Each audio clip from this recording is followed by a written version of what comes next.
Tá bom? Acho que assim está bem visível. Bom, muito boa noite a todos. É sempre muito bom estar nessa casa acolhedora, agradecendo o convite da Solange.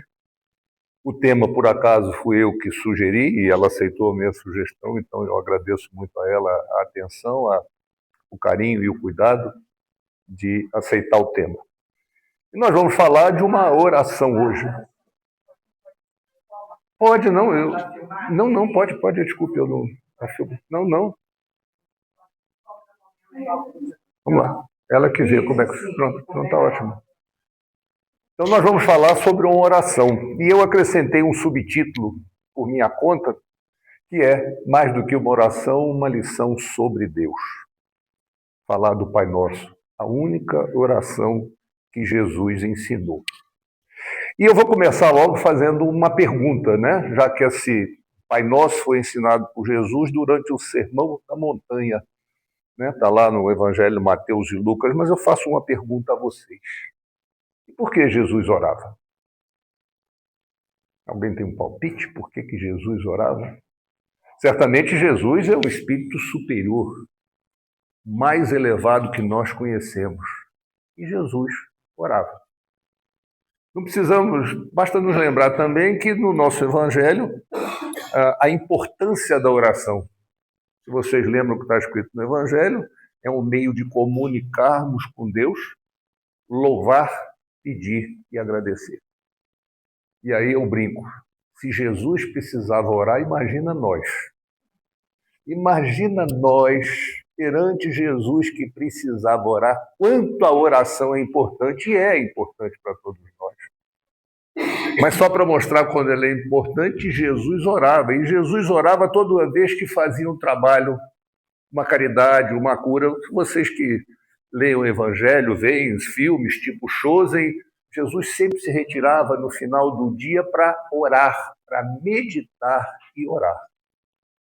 Por que será que ele orava? A primeira coisa, a oração é o alimento do espírito. Da mesma forma que o alimento é o que mantém o nosso corpo, a oração é o alimento do espírito.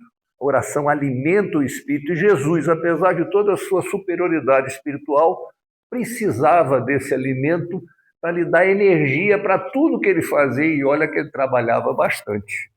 Entre curas, bondades, conselhos, peregrinações, trabalhava bastante. Então, Jesus orava para energizar o seu espírito. E se Jesus precisava energizar o espírito, nós então, né? E mais ainda, Jesus pedia proteção, porque os senhores lembram também que Jesus, com a sua mensagem, foi muito assediado por espíritos, falanges do mal, que não concordavam com a sua mensagem. Jesus enfrentou, claro que ele tinha muita proteção de espíritos absolutamente superiores pela sua grandeza, mas ele precisava também de proteção. E Jesus buscava alimento para o espírito e proteção. Então, de tanto ele orar depois dos trabalhos, um dia, seus discípulos disseram para ele assim: Jesus, ensina-nos a orar. E ele respondeu, que eu vou dividir a resposta dele em duas partes, está lá no Evangelho de Mateus, em duas partes. A primeira parte, ele realmente ensinou a orar. Depois, ele ensinou o Pai Nosso. E eu vou passar rapidamente aqui no quando ele ensinou a orar, mas é importante lembrar três coisas que estão aqui. Esse é o texto do Evangelho. Mas ele disse aqui três coisas importantes. Orar não é demonstração. Que gostam de orar em pé nas sinagogas e nos cantos das ruas para serem honrados pelos homens. Não é orar, fazer uma prece, não é exercício, não é uma exibição. E ele diz mais, diz logo depois, entra no teu aposento e fechada a porta, ora para teu pai em segredo. O aposento é dentro de nós mesmos. É olhar para dentro, é um estado meditativo, um estado introspectivo, de você com você mesmo, para você encontrar o melhor do seu sentimento para pedir, louvar ou agradecer. E mais ainda, e quando orares não faleis muito, não é a eloquência das palavras, não é a qualidade das palavras que faz a qualidade de uma oração. Oração não precisa nem de palavras explícitas, precisa de sentimento. É o sentimento que faz a oração. Não é a palavra bonita, não é a palavra feia. E eu me lembro do que está escrito quando a gente lê a biografia de São Benedito, né? O primeiro santo afrodescendente, reconhecido pelo Vaticano, que dizia que ele orava para Deus assim, ajoelhava na frente de uma árvore e dizia assim: Deus, nego velho está aqui. E acabou a oração. Ele se colocava à disposição de Deus dizendo isso: Deus, nego velho está aqui. Então, não precisava mais nenhuma palavra para dizer: não conheça a nação. E não queirás, portanto, parecer com eles, vosso Pai sabe que vos é necessário. Também repetição de oração, e me perdoe aqueles que gostam de uma novena, por exemplo, eu não tenho muita simpatia, porque eu já fiz muito isso, eu era um rapaz bonzinho, e cada vez que eu confessava, o padre me mandava lá para 100 ou 200 Padre Nosso, e a minha mãe fiscalizava, porque era uma católica daquelas boas, e ficava ouvindo eu repetir aquilo, e eu lá repetia: Pai Nosso, está no céu, Ave Maria cheia de graça, Senhor convosco, Ave Maria cheia de graça, 201, acabei, mãe. Ah, tá bom, eu ouvi. O efeito? Nenhum. Mas a palavra foi dita, porque não é a repetição, não é dizer muitas vezes, não é dizer frase bonita. E Jesus ensinou a orar. E depois ele ensinou a orar o Pai Nosso. Vou fazer só um pequeno chamamento aqui. Esse é o texto oficial do Vaticano, do Pai Nosso, o mais atualizado, que eles chamam a Nova Vulgata, revisada em 1983 pelo Papa João Paulo II. Aí vamos perguntar: por que eu estou falando isso? Porque esse texto, as palavras, a mensagem não muda muito, mas as palavras mudam. Uma palavrinha aqui, porque vem tradução, vem tradutor. Isso aqui, desde 532 depois de Cristo, o São Jerônimo, ele vem mudando. Por quê? Nós vamos falar desse aqui. Esse aqui está assim: oração dominical. Isso é o que consta do Evangelho segundo o Espiritismo, tradução do Guilhom Ribeiro, de janeiro de 2013, que é diferente daqueles que os senhores viram agora. Não é profundamente diferente, mas é diferente. Bom, esse é o que Kardec escreveu no Evangelho, recebido dos Espíritos certamente, que ele reproduziu, está no capítulo 28. Já no final do livro, quem lê o Evangelho tem lá preces espíritas, e a primeira prece é essa, que o Pai Nosso está entre paredes. Ele chama isso de oração dominical. É essa que nós vamos refletir sobre ela. Por que eu escolhi refletir? Porque a oração do Pai Nosso é muito mais, quer dizer muito mais do que as palavras que estão escritas.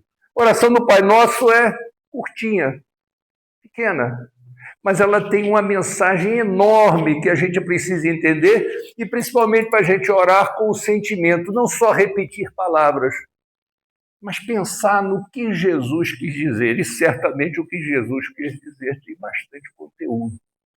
Tem uma mensagem muito interessante sobre o papel de Deus nas nossas vidas, sobre o nosso comportamento, está contido nessas palavras. Então, eu vou seguir esta ordem, com esta pontuação, isso é copiado de como está no Evangelho, e vamos começar.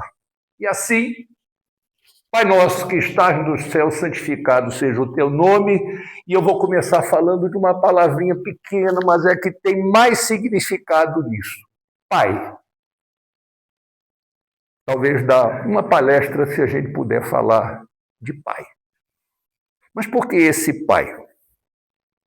Sim, porque nesta época, os judeus, quando se referiam a Deus, não se referiam desta forma. Para os judeus, o Deus, talvez seja igual aquele que nós aprendemos, quem fez o catecismo, né? Parecia que Deus estava sentado num trono de uma bata branca, cheio de cabelos longos. Era um rei. E para os judeus ele era o rei dos exércitos. Era aquele Deus punitivo, aquele Deus severo, aquele Deus que castigava. Ou quem é que já não ouviu? Menino, faz isso não que Deus castiga. Não ouviram? Eu ouvi um monte. Deus está vendo, não é? Por quê? Porque era a ameaça do Deus que punia, Deus que te vigiava. Esse era o Deus para os judeus na época, para os hebreus. Era o Deus do exército. O rei Davi pedia a Deus que o inspirasse nas batalhas contra outras tribos. Os amonitas, por exemplo, sofreram muito na mão dos judeus, né, Deus invocado para ganhar uma guerra, para guerrear. E Jesus o chamou, nesta oração em particular, embora ele sempre tinha se referido como pai, de Abá, que significava, no aramaico coloquial e usado por aquele povo, como um filho se dirigia a seu pai, chamando ele de papai ou paizinho. E isso é uma revolução na forma como encarar Deus, se dirigir a Deus. Essa é uma mudança radical de como os judeus viam, porque, se os senhores se lembram, o Deus era chamado pelos judeus lá no Sinédrio de Adonai. E Adonai significa meu Senhor. Está parecendo até, desculpem, senhor de escravos. Como Senhor, meu rei, aquele que me pune, que me comanda, que me persegue. Se eu fizer alguma coisa de errado, eu sou um pecador e serei punido. E esse não era o Deus que Jesus veio nos mostrar. Ele chamou de Abá, até porque se ele quisesse chamar de pai, e não de paizinho, como Abá significa, ele chamaria de ave. Ave seria a palavra que em aramaico significaria ô pai. Não, Abá é paizinho, papai, como um filho se dirige a um pai. E isso queria nos mostrar o quê? Uma nova relação com Deus, um novo tipo de relação que mostra a amorosidade de Deus. Essa é a grande mudança e o significado desta forma de Jesus se dirigir. Ele não era mais para Jesus o Senhor dos exércitos, aquele que punia, aquele que controlava, mas era um pai de afetividade. Aquele que dizia não para educar, mas com ternura, com bondade. Esse é o conceito do pai. Aquele que, como nosso pai, nós confiamos, nós nos entregamos, nós o ouvimos com toda a sua bondade, mesmo que, como encarnados que somos, nem todos os pais necessariamente sejam assim, eu sei. Mas a figura do nosso pai carinhoso, amoroso, de bondade, é essa imagem que Jesus quis nos mostrar quando disse assim, pai. E tem a parábola do filho pródigo, que os senhores conhecem, que como parábola, em linguagem metafórica que Jesus usava, mostra bem isso. Porque o pai que está lá no filho pródigo é o pai, Deus. O filho pródigo que pediu metade da herança, olha que coisa boa, antes do sujeito morrer, ele disse, olha, me dá minha metade da herança aí que eu quero ir embora. Coisa boa, né? Virar para o pai e dizer, me adianta metade da herança, como dizer, bom, já que tu vai morrer mesmo, passa logo a grana que eu vou me mandar. Essa é a imagem da parábola. Mas a parábola queria dizer que aquele que se afasta do pai é aquele que se afasta de Deus. E o filho pródigo foi embora, como diz Jesus, para terras distantes. Leia-se, afastando-se de Deus. E gastou todo o dinheiro e acabou com todo o dinheiro. E depois que estava numa pior, trabalhando para aquele tempo, como ele faz a figura, trabalhando junto aos porcos. E para um judeu, trabalhar com os porcos é o suprassumo da humilhação. Porque para um judeu, porco, para a teologia judaica, porco é um ser impuro, nem comido, nem tocado. E ele precisou trabalhar porque ele torrou o dinheiro todo que levou, e faminto, maltrapilho, volta para seu pai. Leia-se, Pai Deus, nós que nos afastamos de Deus, e um dia quando nós voltamos para Deus. E o pai na janela, vendo ele voltar, se enche de alegria e vai ao encontro dele e lhe dá um beijo, um abraço. É Deus, um pai bondoso, recolhendo seu filho, mesmo pródigo, mesmo perdido, mesmo torrando tudo que deu, continua com aquele abraço de pai. E aí, quando ele volta, ele tinha um irmão. O irmão não gostou nada quando dividiu os bens, o irmão ficou trabalhando na propriedade e o outro foi e torrou tudo. E aí disse assim, mas pai... Aí, quando ele voltou, esqueci de pular essa parte, ele mandou dar-lhe roupas limpas, sandálias novas, um anel novo e matar o novilho para fazer uma festa para aquele filho. E o filho que tinha ficado disse, mas pai, ele fez tudo isso e o senhor faz uma festa para recebê-lo? E ele simplesmente disse, ele é meu filho. Ele estava perdido e se encontrou.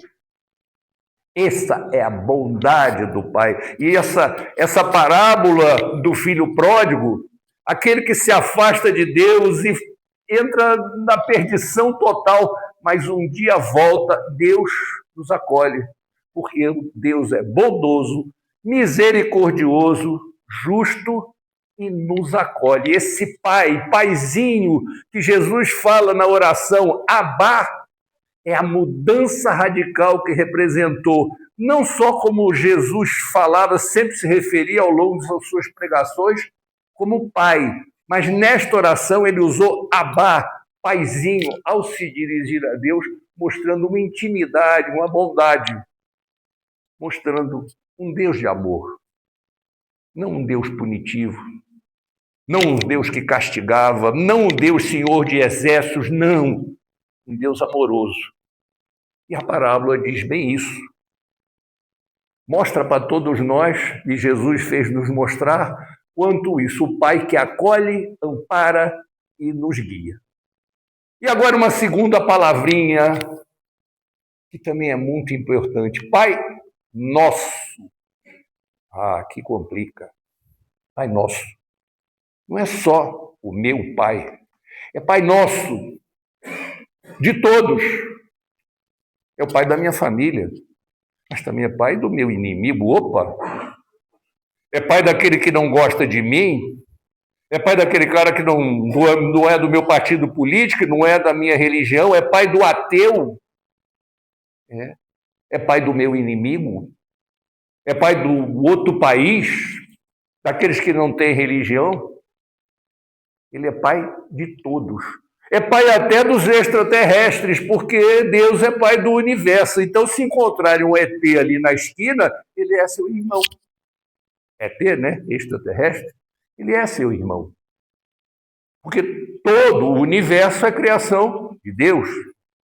E todos os seres corporificados, eu não uso encarnados para não dizer que é só os da Terra, porque em outras moradas da casa do meu pai, tem gente corporificada com um corpo adequado para as outras moradas. Né? Então, corporificados ou na erraticidade, como nós chamamos, todos espíritos que somos, encarnados é um estágio temporário, são filhos de Deus, inclusive os extraterrestres. Então, ele nos dá a lição, o Pai é nosso, é de todos, logo, se é Pai de todos, somos todos irmãos. E ao sermos todos irmãos, o conceito de fraternidade se faz presente. E aí Jesus nos ensina por que a fraternidade deve existir, por que o compartilhamento, por que a compaixão, por que o repartir o pão, mas não é o pão físico, é o pão espiritual. É um carinho, um abraço, uma ajuda. Isso é repartir o pão espiritual com o nosso irmão, mesmo que ele seja do partido político que nós não gostamos, mesmo que ele seja um ateu da outra religião que nós não achamos muito legal. Ele é nosso irmão. Por isso que no reino de Deus não existem inimigos. Nós vamos falar do reino de Deus daqui a pouco. E não tem melhor definição para fechar o Pai Nosso do que aquela que João Evangelista definiu Deus. Deus é amor. Se podemos definir Deus numa palavra, amor. E foi João Evangelista que se referiu a Deus assim e nos ensinou. Mas ele diz mais. E tem aqui, antes de eu passar, eu vou colocar uma frase aqui, que não é psicografada, que não é de nenhum grande autor espírita, não é de nenhum grande pensador, mas cabe muito bem aqui e no momento que o nosso querido planeta Terra vive. Com tantas guerras, com tantos conflitos, com tanta desigualdade, com tanta crueldade de seres humanos fazendo com seres humanos, acho que a frase cabe perfeita e não é de nenhuma sumidade. A frase é essa aqui. Quando o poder do amor superar o amor pelo poder, o mundo conhecerá a paz. Pensem nisso.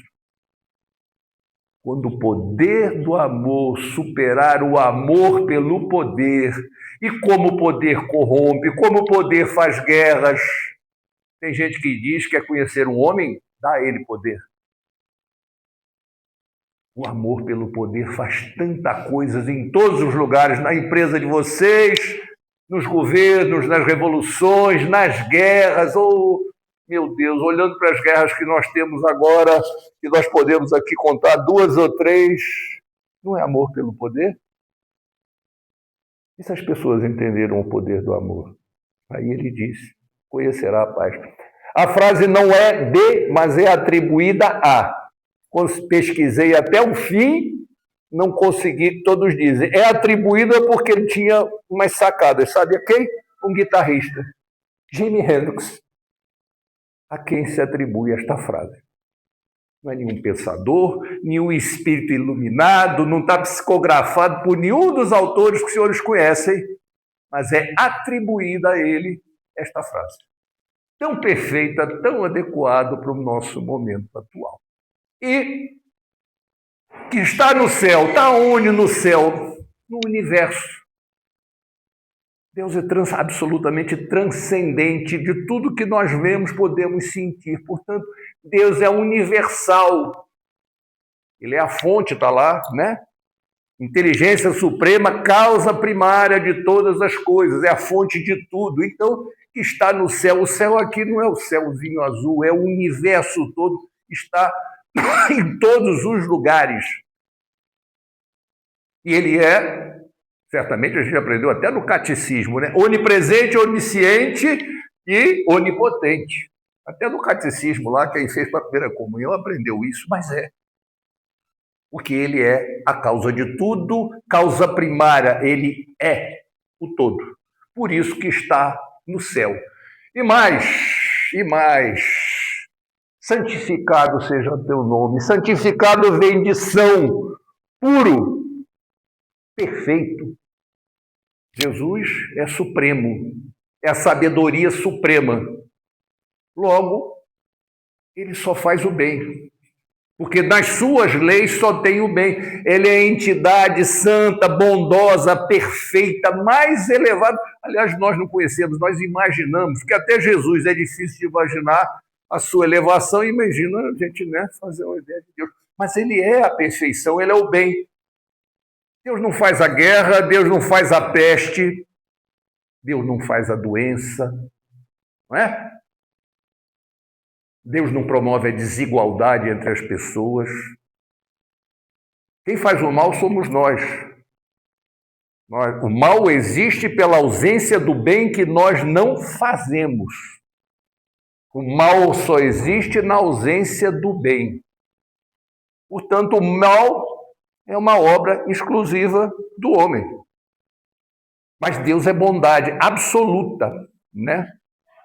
Deus é amor, como João Evangelista disse, e suas leis são o bem, porque nós somos pessoas do bem na medida que cumprimos as leis divinas, e todas as leis divinas nos encaminham para o bem.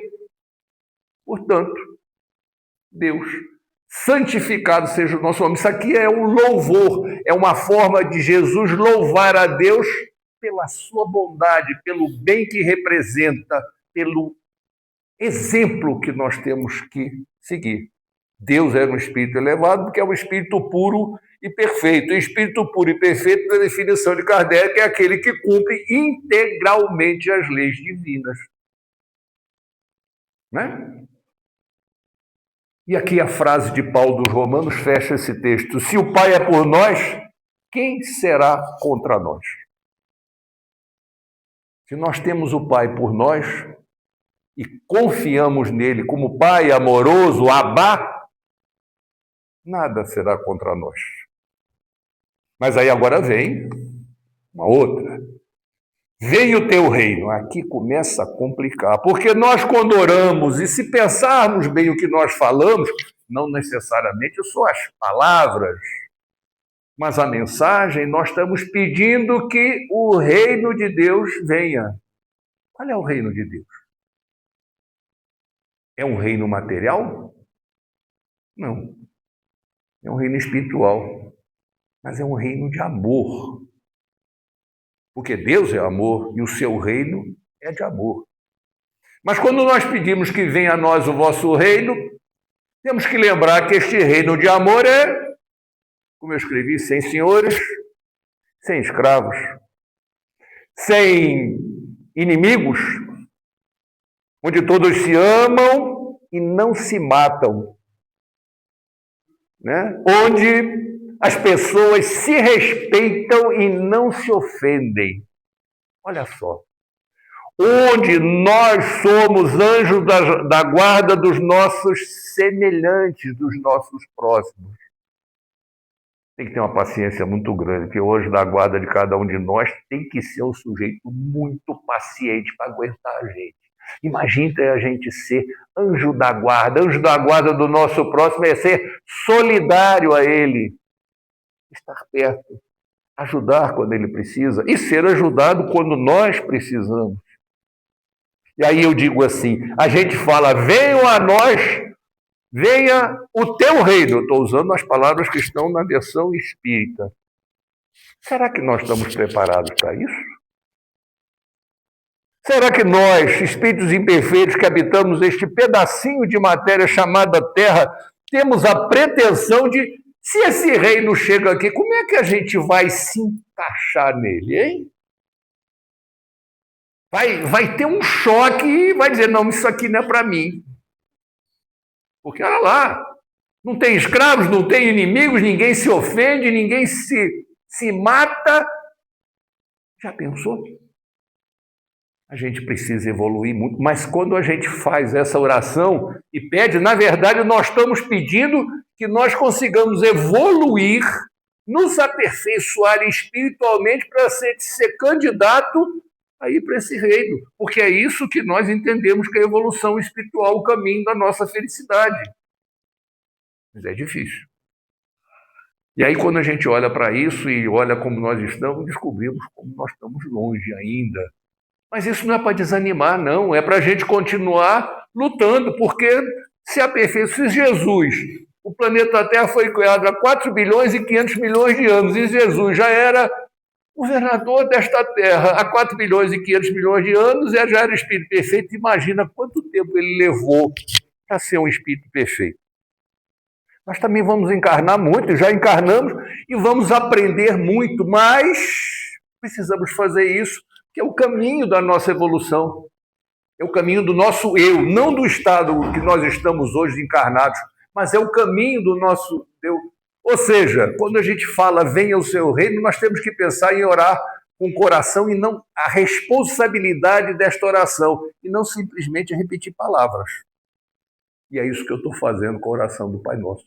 Para a gente entender o que é que está por trás dessas palavras, e sabiamente, não podia ser diferente, Jesus nos mostrou, através dessas poucas palavras, uma mensagem muito importante, um entendimento de Deus e da nossa posição perante Deus. Faça-se a tua vontade, assim na terra como no céu. Aqui complicou de vez, porque nós adoramos que faça a nossa vontade. E dizer, faça-se a tua vontade, oh meu Deus. Claro, a gente gosta muito de Deus quando a gente pede e é atendido que Ele faz a nossa vontade. Nada demais, se nós acertarmos, maravilha.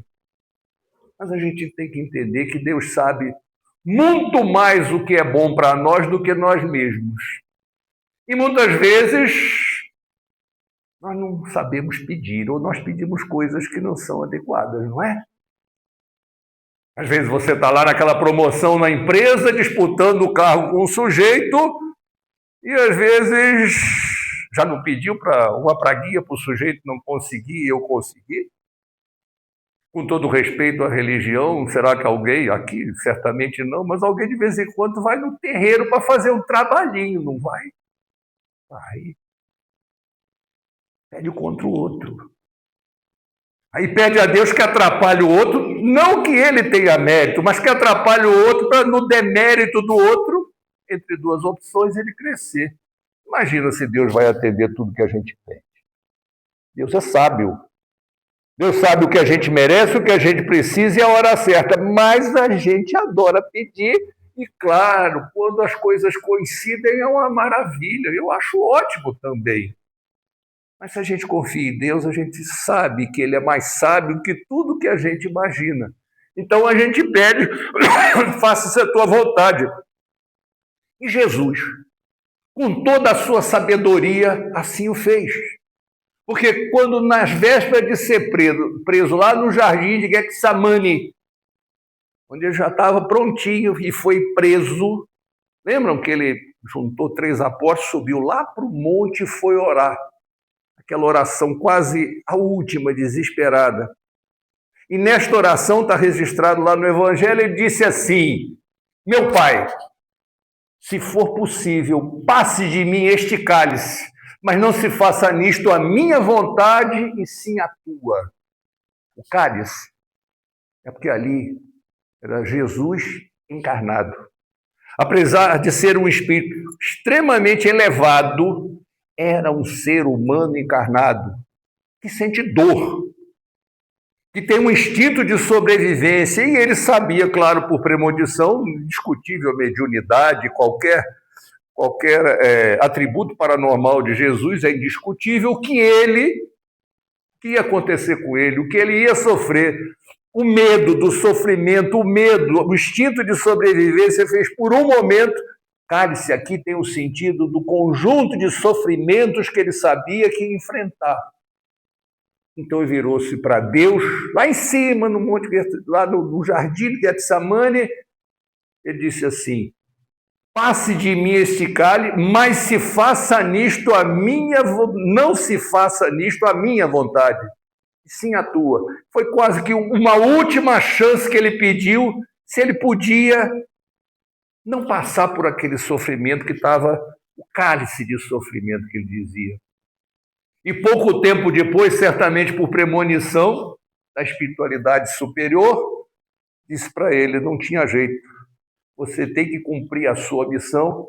E ele, numa prova de resignação, Lucas registra: meu Pai, se esse cálice não pode passar sem que eu beba, faça-se a tua vontade. Jesus reconhece soberanamente a vontade de Deus. Quer mais saber? Ele sabia, porque essa era a missão dele. Ele precisava passar por aquilo para deixar um exemplo que nós estamos aqui, 2000 anos depois, tentando entender e aprender e compreender as palavras que ele disse. A nossa filosofia espírita se baseia no Evangelho.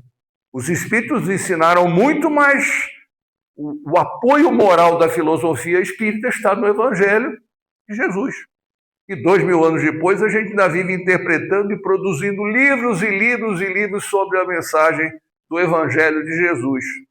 Então, essa era a missão dele, ser crucificado, passar por todo o sofrimento, e no momento que ele sentiu que não adiantava pedir para afastar o cálice, ele disse assim: o nome disso é confiar em Deus.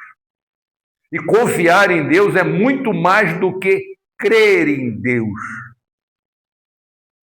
Crer em Deus é uma coisa, confiar em Deus é outra. Porque confiar significa se submeter à vontade dele resignadamente. Por isso que o nosso Evangelho diz que a gente precisa de coragem, paciência e resignação. É a única coisa que a oração, 100% garantido quando a gente pede, que o nosso anjo da guarda intercede para nos dar.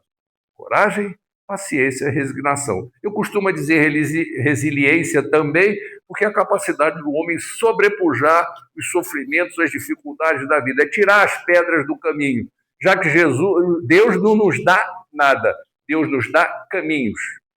Mas, mais uma vez, como o Evangelho diz, Deus dá a cada um segundo as suas obras.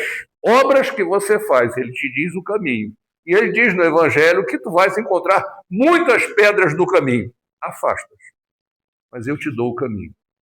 E a sua capacidade de afastar as pedras é que é resiliência, é conseguir resignadamente a dificuldade, você criar um caminho para superar a dificuldade. Mas entender a suprema sapiência de Deus e se resignar é o exemplo que o próprio Jesus nos dá quando pede para afastar o cálice e diz: já que eu tenho que tomar esse cálice, seja feita a sua vontade. Mas dá-nos o pão de cada dia a nós, e mais uma vez, é nosso, não é meu, é nosso, porque somos todos irmãos e Jesus não podia se referir de outra forma. E esse pão não é só o pão material nós precisamos, é o pão espiritual. É o nosso entendimento das leis divinas e que a gente receba a inspiração para nos espiritualizarmos e vivermos as leis divinas. Não é fácil? Não é mesmo. Mas nós precisamos, e ele pedia, ou seja, e não só o pão espiritual para nós, mas o nosso.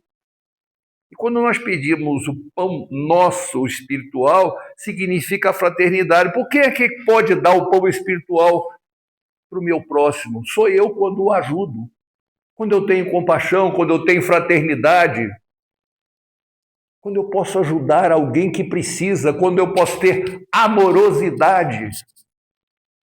Deus nos dá os caminhos. E nós, quando fazemos o bem, fazemos a quem? Ao próximo.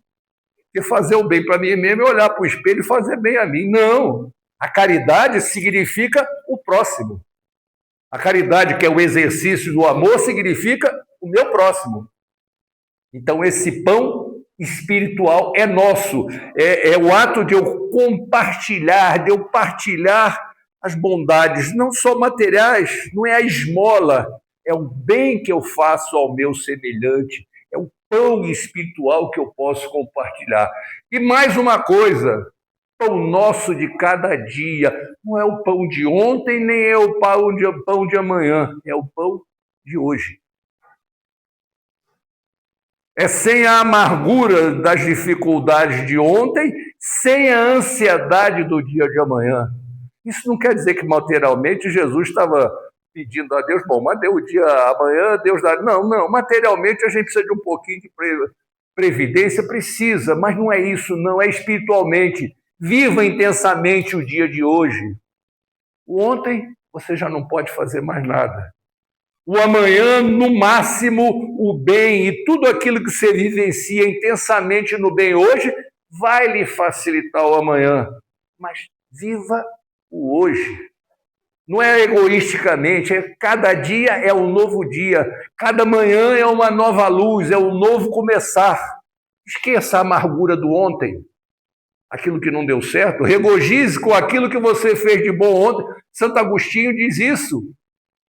Na questão 914, né? No final do dia, faz aquela análise de tudo que você fez de certo e do errado e se prepare para amanhã, para você viver o amanhã, pelo menos não repetindo os erros. Ou seja, se vamos errar, erros novos, por favor, erros novos, não erros velhos. O bom é não errar, mas pelo menos não repita os erros que você entendeu, analisou e sabe que errou, porque o que o Santo Agostinho nos diz é para que a gente descubra o que errou e não errar de novo. Se errar um erro novo, que pena, mas pelo menos é melhor do que errar de novo. Então, vivamos cada dia um dia, cada dia um novo amanhecer, cada dia um novo desafio, e vamos viver ele, porque o amanhã é o amanhã. A gente vai fazer. E perdoa as nossas dívidas como perdoamos aos que nos devem e perdoa as nossas ofensas. Bom, as duas frases estão na versão do nosso Evangelho segundo o Espiritismo. Eu sublinhei aquela que está na versão da Igreja Católica. Perdoa as nossas ofensas como perdoamos aos que nos ofenderam. Esse é o texto que está. Aqui, Jesus mostra a nossa submissão, a nosso entendimento de quanto nós somos falíveis. Ele pede perdão a Deus pelo que nós erramos. Reconhece as nossas limitações e nos mostra a humildade de pedir perdão, porque só será perdoado aquele que perdoa. Perdoar quem nos machuca, quem nos agride, quem nos fere, para podermos ser perdoados, porque se nós não perdoamos, é da lei, nós não seremos perdoados. E perdoar, meus irmãos, não é esquecer, não é aceitar, não é conviver com aquele ou com aquela situação que nos machuca, não. Claro, não é um sofrimento, não, mas tem que conviver porque eu não... Não. Perdoar é não pagar com a mesma moeda. Perdoar é não se vingar com a mesma moeda. Claro que você vai se afastar daquilo que lhe incomoda, daquilo que lhe magoa, mas o que você não pode é guardar aquela raiva e transformá-la em raiva que vira ódio, ódio que vira mágoa, mágoa que vira rancor. Acabou. Porque aí você tem vontade de se vingar, de fazer o mesmo mal. Não. Perdoar é se afastar daquilo que te incomoda, esquecer. Não vai? Claro. Mas não é esquecer, é não esquecer, mas não ter ódio, não guardar rancor, não querer fazer o mal pelo mal. Isso é perdoar. Não é mais aquele ditado lá do Antigo Testamento, olho por olho, dente por dente. Não é. É perdoar. Para ser perdoado. Porque aquele que você odeia, aquele que você guarda rancor, primeiro, está lá escrito no Evangelho, né? A raiva que você sente, o ódio que você sente, não machuca muito o outro que você odeia, machuca muito mais você. E dá doença. Isso é para lá de pesquisado. Faz mal, lhe estressa, lhe acaba, lhe corrói fisicamente. Você está conquistando o inimigo. Neste plano, você está alimentando ele, neste plano e no plano, porque aquele que você odeia, você está abrindo uma tomada para o obsessor. E o obsessor só lhe obsidia na medida que ele consegue plugar em você. Na medida que você odeia, na medida que você abre o ódio, você abre uma janela para alguém que também lhe odeia se plugar. Porque você está tendo o mesmo sentimento e a lei da sintonia. Ódio, rancor, mágoa não resolve a vida de ninguém, não prejudica o outro, prejudica muito mais você. Então ele diz aqui, perdoa as nossas ofensas como perdoamos aqueles que nos ofendem. Como devemos perdoar. Não é esquecer, não é conviver, não é aceitar. E a figura de leva um tapa, dá o outro a face, a coisa é uma figura retórica. É você não devolver o mal com o mesmo mal que recebeu. Isso é perdoar. É libertador, é uma forma de se espiritualizar. Não nos deixes entregue à tentação, mas livrai do mal. A tentação. Tentação, eu costumo dizer que é a pegadinha que Deus coloca. Quando a gente acha que já está bonzinho, que já está virtuoso, a tentação passa e a gente escorrega. Deus coloca a tentação para nos testar. Tentação existe para quê? Para que a gente passe pelas provas que Deus nos coloca, ou até pelas expiações, mas pelas provas. Para ver se você resiste à tentação. A tentação está em nós. O objeto da tentação está lá fora. Se eu tenho tentação de beber, a bebida não está dentro de mim, a bebida está na mesa. Mas ela precisa da minha vontade, da minha tentação ir lá e continuar bebendo, já que, por exemplo, eu sou um alcoólatra.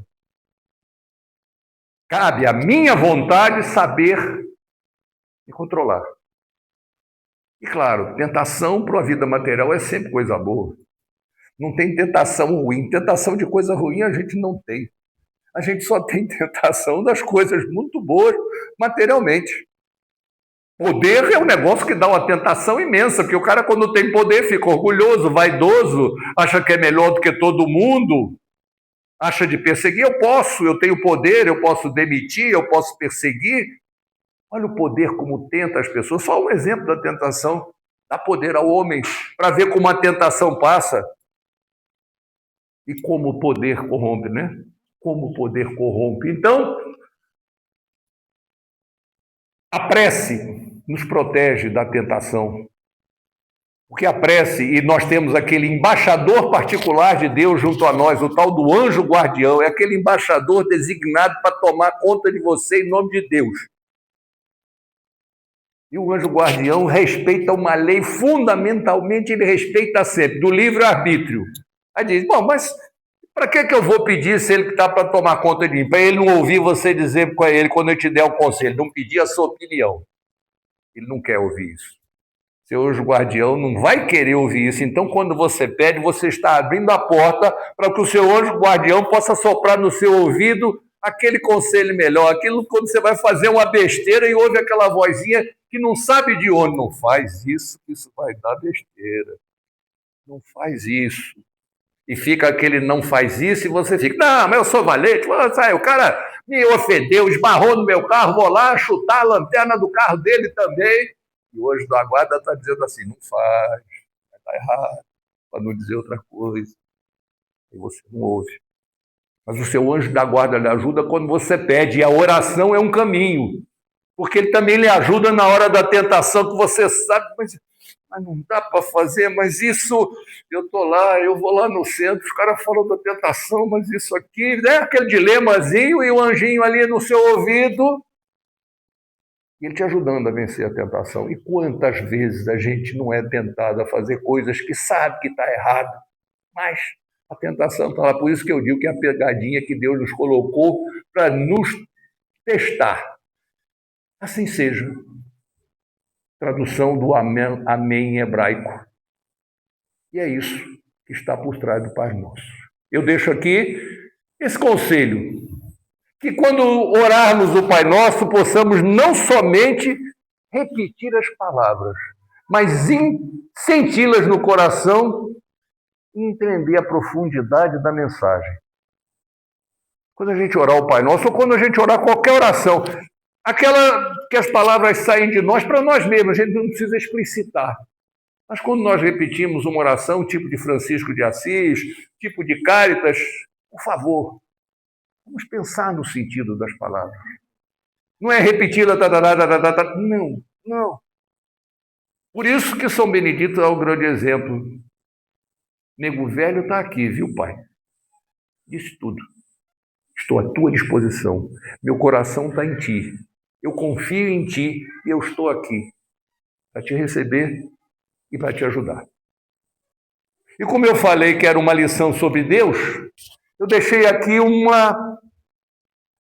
3 perguntas e 3 respostas, de 3 palavrinhas de pergunta e 3 palavrinhas de resposta, porque aqui é uma filosofada que eu sempre gosto de dar nas minhas palestras, mas é uma lição sobre Deus, em poucas palavras, que resumem muita coisa que grandes pensadores nos disseram. A visão espírita de Deus, que é transcendente, tá? Além de tudo que a gente pode ver, e imanente, porque está dentro de nós, nós somos a centelha divina como espíritos, então Deus está dentro de nós, então é imanente e é transcendente, é inteligência suprema, causa primária, como diz, reafirma o que Sócrates diz que Deus é a razão perfeita, a ideia do bem supremo que Platão coloca e a definição de Jesus que João Evangelista nos trouxe. E as 3 perguntinhas são muito simples, eu espero que os senhores guardem, porque resumem tudo que a gente pode pensar de Deus, tudo em poucas palavras, obviamente, em termos de conteúdo, muito. Quem é Deus? É uma pergunta bem filosófica. Pai. O que é Deus? Criador. Inteligência suprema, causa primária de todas as coisas. E a terceira pergunta, simples. Como é Deus? Deus é Amor. Isso tudo resume toda a filosofia sobre Deus. Que Deus nos acompanhe e esteja sempre conosco, que a gente saiba sempre confiar nele. Obrigado a todos.